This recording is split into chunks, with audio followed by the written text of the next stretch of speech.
Hi, it's Grammy from Grammy and Grandpa Read, and today I have a book for you called Birds of a Feather, a children's story of love, loss, and what comes next by Tom Crice and illustrated by Ellen Rokatansky. Sorry, kind of brutalized that. Chapter 1. When I was little, my grandfather was my very best friend. His real name was Leroy, but I called him Pop. He had a big, soft belly and lived in a small Texas town. It had one grocery store and one cafe. People grew a lot of cotton there. Mom and I lived in a big city. It had a subway, tons of places to eat, and lots of people. Mama grew a patch of flowers in our tiny front yard. Pop had a whole shop full of flowers. We visited him a lot. Sometimes we stayed all summer. Those days were hot.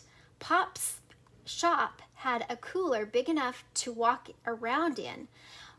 He kept so many flowers in there. The air was foggy with color and sweet smells. In the back was a wooden case of icy cold sodas in glass bottles. Every day at 3 o'clock, we took one out and we drank it together. My job was to help load his delivery truck. Then we rode around all morning giving people flowers. Pop drove. I picked the radio station. After work, we'd go to the cafe for lunch. As soon as we reached our table, the lady would bring us warm rolls and butter in a red basket. We'd race eating them all, and she would laugh. Y'all sure are birds of a feather, she'd say. Her slow drawl in Texas, that meant Pop and I were a lot alike. Then she'd bring another basket, this time piled really high. Afterwards, full of rolls and soda, Pop and I took naps together under a ceiling fan. It felt good to lie on Pop's big belly. I remember days and days like that. Evenings we played dominoes and croquet and caught fireflies in the backyard. Of all the people I knew, Pop was the only one who was always glad to see me, who liked me for the boy I was. I really loved him. Then one day when we were back at our city home, Mama told me he was gone. My granddad had died. Mama took me with her to Texas so we could tell him goodbye, she said. But when we arrived, there wasn't anyone to say goodbye to. The flower shop was closed, the cooler was empty and hot. It looked gray inside, and the delivery truck was gone. I asked to see the lady who brought the rolls, but Mama said no. Instead, she took me to Pop's church. When we got there, it was full of people. Up front was a long wooden box on a stand. There were flowers all around it, and we looked and smelled just like the ones Pop and I used to deliver. Now it's time to say goodbye, Mama told me. But when I looked inside the box, it wasn't Pop in there. I knew it wasn't him because he didn't smile at me once. Even though I looked and looked and waited, I didn't want to lie on his big tummy. At home, we used to have an old television, and I would watch lots of shows on it. That was fun until one day it stopped working. Then it wasn't a television anymore. It was just a broken thing full of stuff that didn't work. Inside the long box with the flowers around it was kind of like that. An old woman smiled, put her hand on my shoulder, and told me she had known Pops ever since she was my size. She said, "You should be happy because he's in heaven now." I wasn't. Mama cried and cried. The people all sang.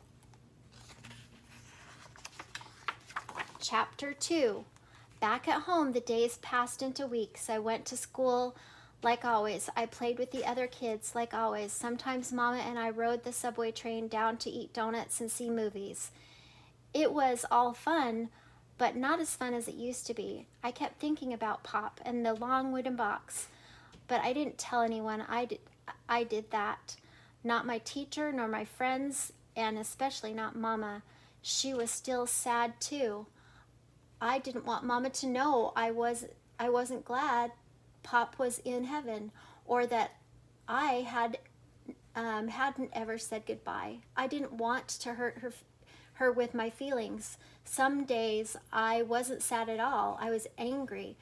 Pop had gone away without me and hadn't even said why or goodbye. Once I was mad, I stomped all over my mom's pretty fall flowers until they were flat and dirty. Later, when she asked me what had happened to them, I said I didn't know. Then I felt even worse. Chapter 3. One day, after fall had gone and winter was nearly over, Mama and I headed downtown on the subway train. The train made lots of stops to let people on and off, and at the fourth stop, just as the door slid open, 2 little birds flew right in. They swooped back and forth, one end of the car to the other end, cheeping and flapping. Everyone ducked and laughed as they whizzed by. The doors closed and the train took off, and the little birds and all. They found a perch on the upper handrail. It was slippery, but they hung on. They kept touching beaks and wings and snuggling together. They were mates, and they were frightened a little bit. All of a sudden, they were moving fast, but they weren't flying. There was lots of light, but no sun at all.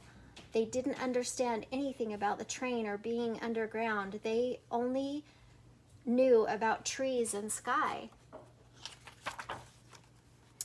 At the next station, the train jerked to a stop, and one of the birds slipped off the perch and squawked in surprise and flapped her wings a lot. The train doors opened, and he flapped and flopped right out onto the platform. He got to his feet, shook himself, and called out to his mate. She answered and flew back and forth in the train car, but she didn't understand what was happening. The doors closed, and off we went, her still inside and him left behind. She landed on the empty seat across from me and we looked at each other. I could see her heart beating in her chest. She was alone, as I felt. I was scared like her. Chapter 4. As the train rolled along, a man opened his lunch bag and tore some of his sandwich into little pieces. He tossed one bit to the seat next to a little bird, and she gobbled it up. The train slowed as it entered the next station. The man threw another piece onto the floor in front of the doors. The bird flew down and ate that one too. The train stopped and the doors opened, and the man threw more pieces outside the platform. The little bird went off after them, hopping right through the doors. She swallowed one and looked all around, up and down and right and left. Things were different. Cheep, she said. As the doors closed, she looked right at me. Cheep, cheep. The last I saw of her, she took off flying, heading somewhere I couldn't imagine. I wondered whether she could find her mate again. Would she ever get back outside, back to the trees and the wind and the sun? Maybe she'd say to herself, my mate is in heaven. Maybe she'd say goodbye to him, but I didn't think so. She was a bird, not a person. Then again, I was a person, and I didn't say those things either about my Pop. So we are kind of the same. That little bird can fly. I thought it must be really exciting. I imagined her zipping through the subway, eating yummy food. She was going to search for the sky and might even ride more trains. Even if she missed her mate, life was still a long adventure. I looked at Mama and smiled. Cheep, cheep, I said, and tucked my hands under my arms, flapping my elbows like wings. I'm a bird. I laughed so hard I couldn't stop. I fell over, and Mama said, I was too silly, but she was laughing too. Chapter 5. That afternoon, Mama and I went to a restaurant on the top of the tallest building in the whole city. We ate cheesecake and sitting way up in the sky, an eye level of the clouds, while men played violins, birds flew right by us.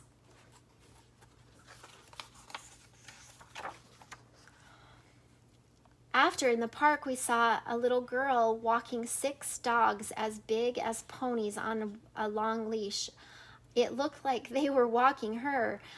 Nearby, a man on the street corner blew a real fire right out of his mouth. People clapped and gave him coins. On the way back to the subway station, we stopped at a store full of gardening things. Mama said that she needed new flowers to plant in front of our yard patch. I chose lots of different colors and paid for them all by myself. I had been saving my allowance. I'd like to plant them, I said, when the weather is a little warmer. Mama nodded and gave me a big long hug. I think maybe she knew that what I had done to the other front yard flowers. They'll be very pretty, she said. Pop would have liked them. I pictured that, the 3 of us together looking at the flowers in bloom on a hot summer day. In my mind, the light around us was soft and rosy, like it had been in the cooler. I was glad I hadn't said goodbye to Pop, because now I felt like he was just there with me, even if he really wasn't. I was so happy that day. I ran everywhere, flapping my arms and wings and cheeping, looking at everything and wondering and marveling. The world was just chock full of amazing stuff, and it still is just as amazing all these years and years later, now that there's even a kid who calls me Pop. Imagine that. Things are so different from how they used to be, but they're also kind of the same. I'm sure glad I never stopped flapping my arm wings. Cheep, cheep. So it says, that says the end. As a boy, Tom spent a fair amount of time in Texas delivering flowers and eating rolls with his grandfather. He grew up to be a lawyer, raised a terrific kid of his own, and traveled the world whenever he could. He lives in Cambridge, Massachusetts, where he works, writes, and occasionally takes math classes.